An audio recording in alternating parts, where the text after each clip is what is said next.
If I owned this bike, I'd have a lot of points on my license. And I like my license.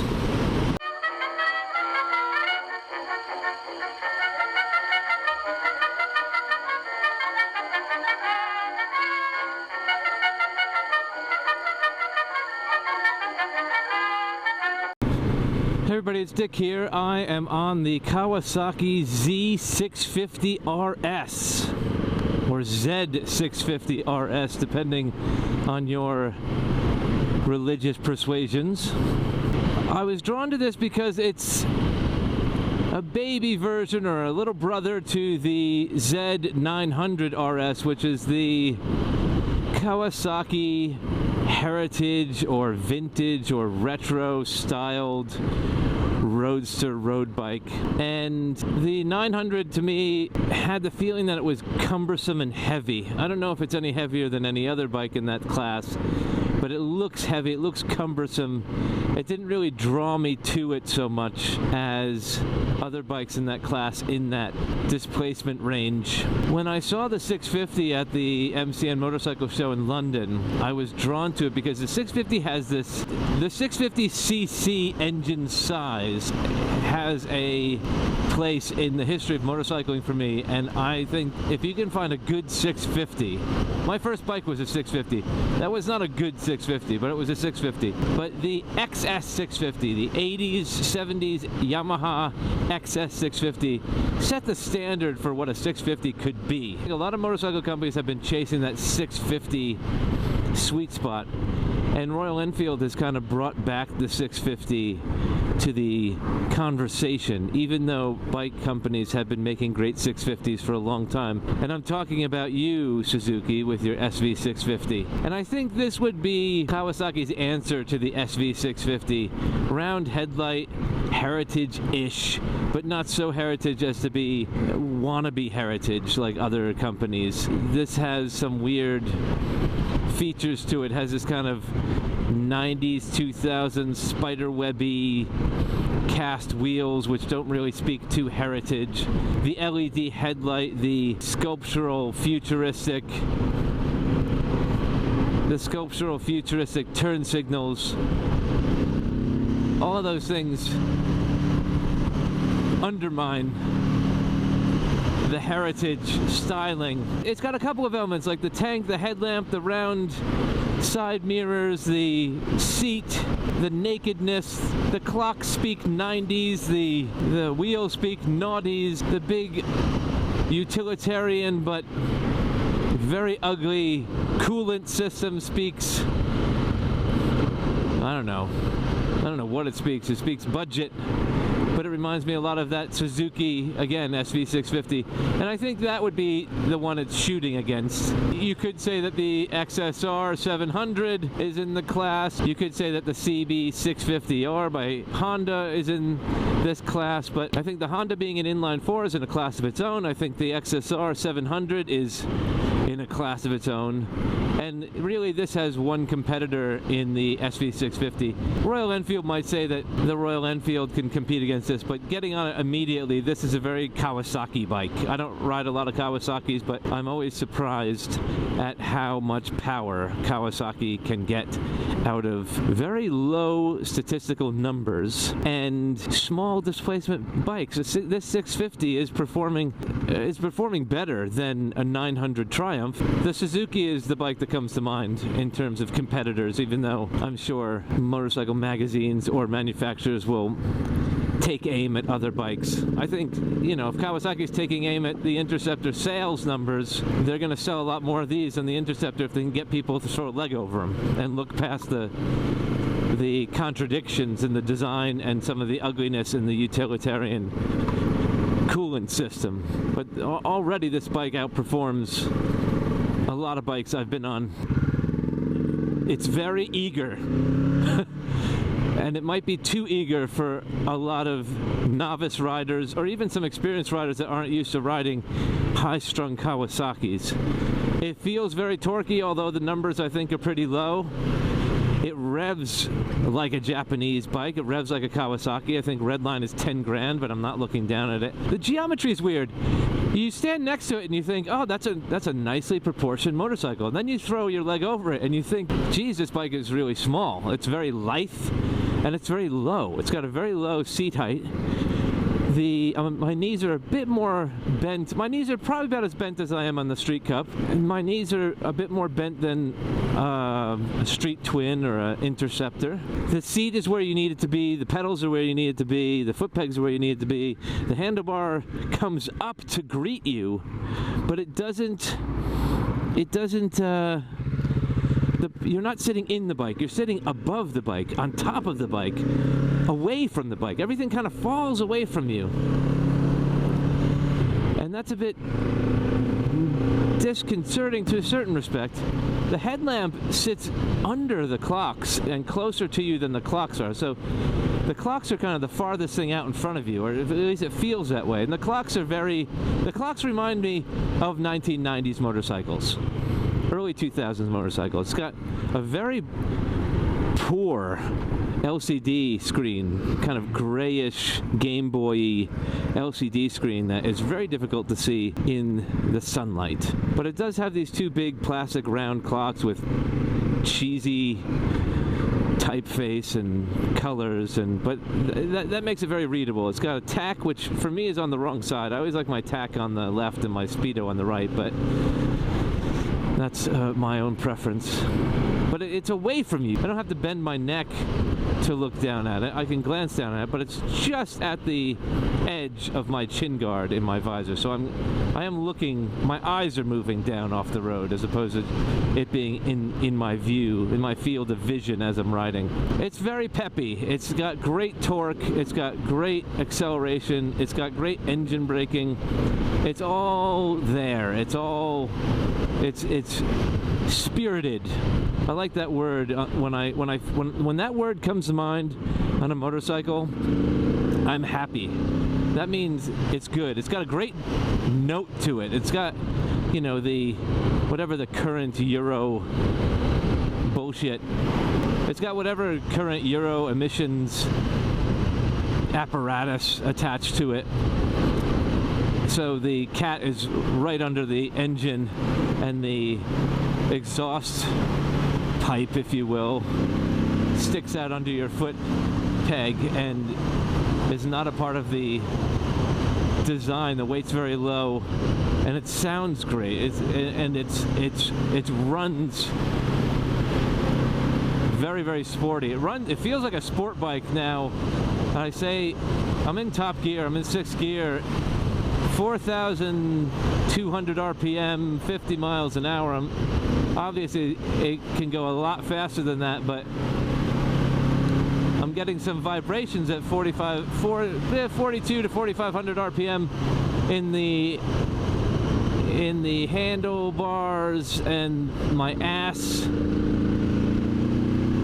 I do short shift my bikes, but I'm curiously in top gear very quickly on this bike, quicker than I've been on a couple of other bikes. But even in top gear at this low speed, I have a lot of range in terms of engine braking. I don't feel like I'm freewheeling. It's a very usable sixth gear, top gear, so maybe I'm using a little less fuel, but I'm still able to kind of roll the throttle and use it like I'm in a lower gear, which is really quite interesting. This bike isn't what I expected it to be, but I'm having a very good time on it. I think the clutch is interesting. I just heard some pebbles go up on the exhaust system underneath it. Tink, tink, tink, tink, tink. Oh yeah, I think this is not an entry-level 650. A lot of people look at 650s as like an entry-level first bike. There'll be lots of videos of people getting on it and then running into a fence or a telephone pole or the side of a barn, because the throttle is very peppy. It's really peppy. And above 5,000 RPM, it just spools. You got another life above 5,000 RPM. Again, 4,000 RPM, getting vibrations in my foot pegs. I'm in fifth gear now, and fifth gear's, it's funny because fifth gear is running like it would be Fifth gear's road. Ooh, that was interesting. Hitting that rear brake, I wonder what the wheelbase is on this. It may be shorter than I thought it was, because hitting that rear brake when I saw that van come around, ABS ticking away like a goddamn stopwatch.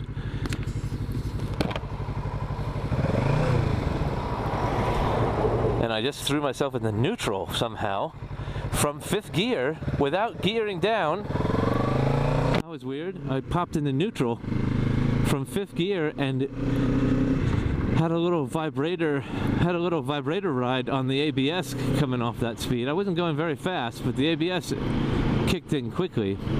The brakes are Nissans, and I usually have a good experience with Nissans, but holy shit.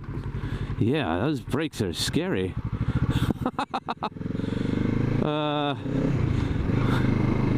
Those brakes are interesting because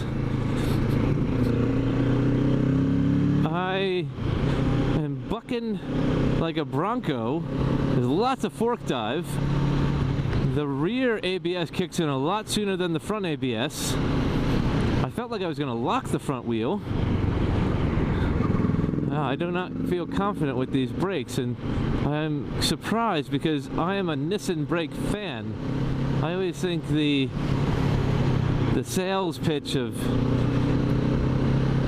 Brembo is a bit of a false economy, but I am not happy with the brakes on this bike.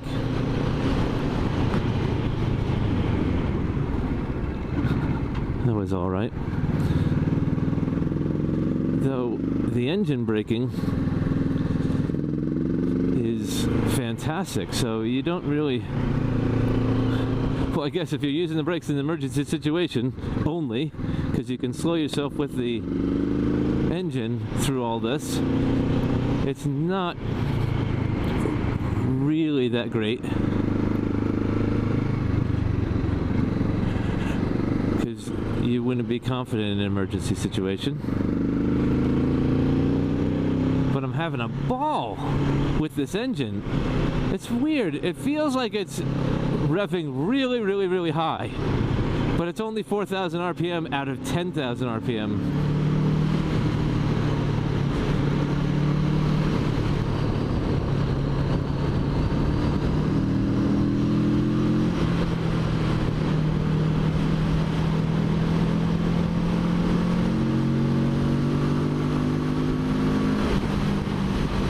Very vibey above 6,000 RPM. Very vibey. Uncomfortably vibey. Classic 500 vibey.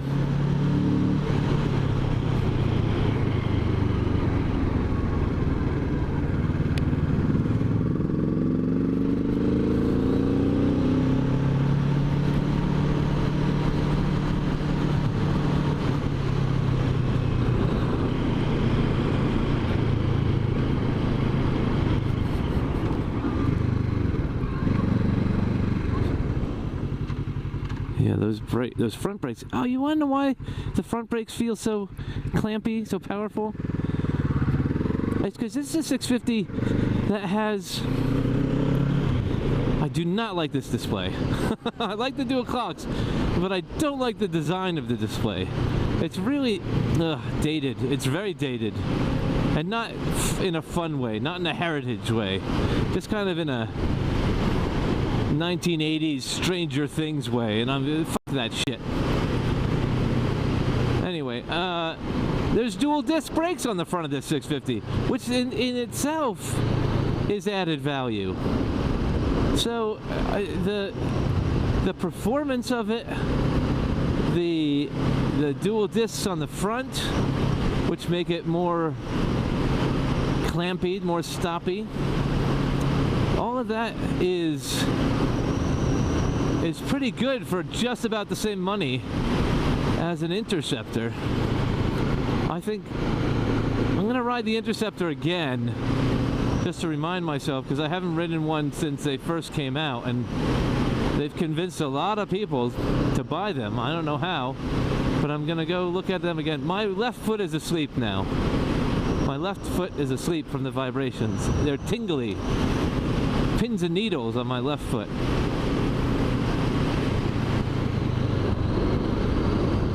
Alright, I'm getting used to how these brakes work now.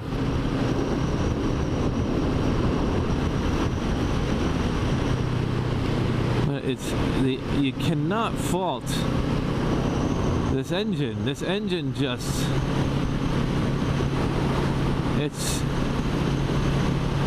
I'm always surprised at Kawasaki performance.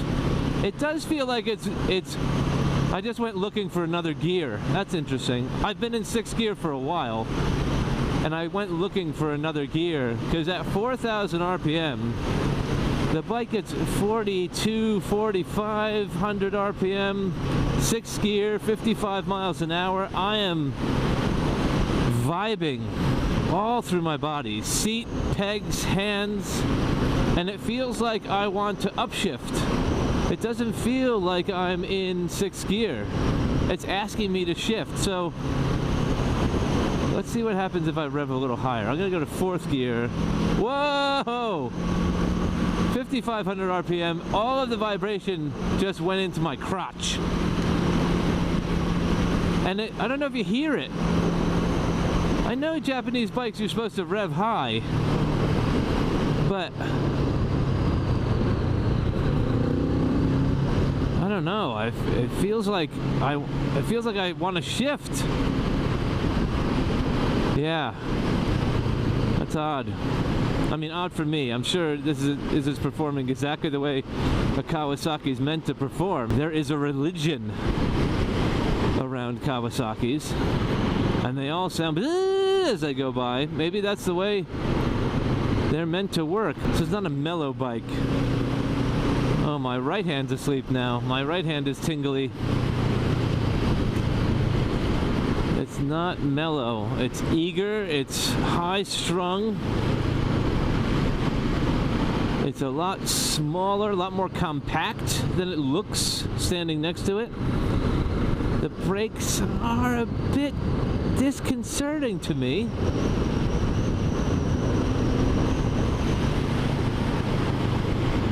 Yeah,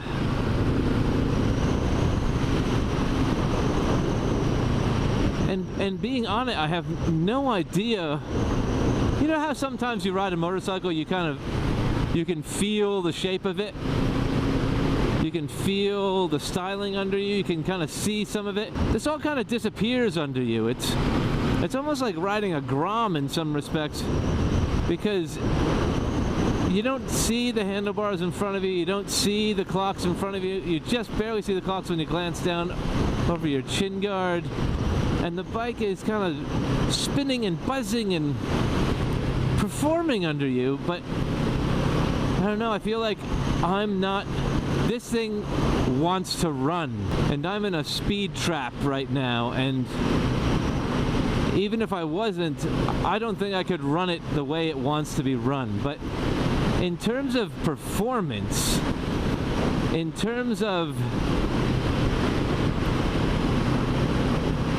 features, this is a lot more bike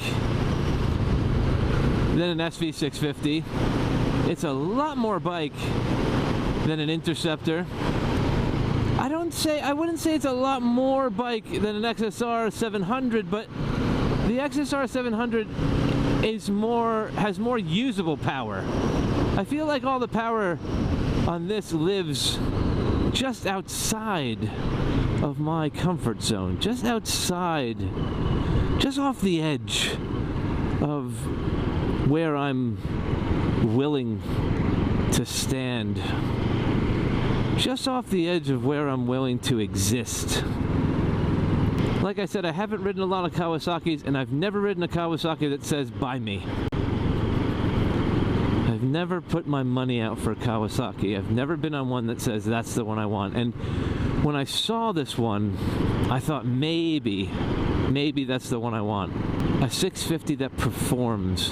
And this is definitely a 650 that performs, but it's not for me. It's nebulous. This bike feels nebulous to me. I grew up in the 80s, but I never felt like a child of the 80s. And I kind of feel like I'm getting that feeling I felt when I listened to Van Halen. I never really affiliated myself with the folks that liked Van Halen. In my old age, in my middle age, I should say, I can appreciate the talent of the Van Halen brothers. But it's kind of like I could never be a fan. And I have a feeling I can respect the talent of the Z650RS, but I'll never be a fan. I'm speeding again. They got my toes hanging off these pegs, pointing straight down to the ground, ready to shift, even though the rev range in each of these gears is as wide as the equator. Yeah, not much more to say about it.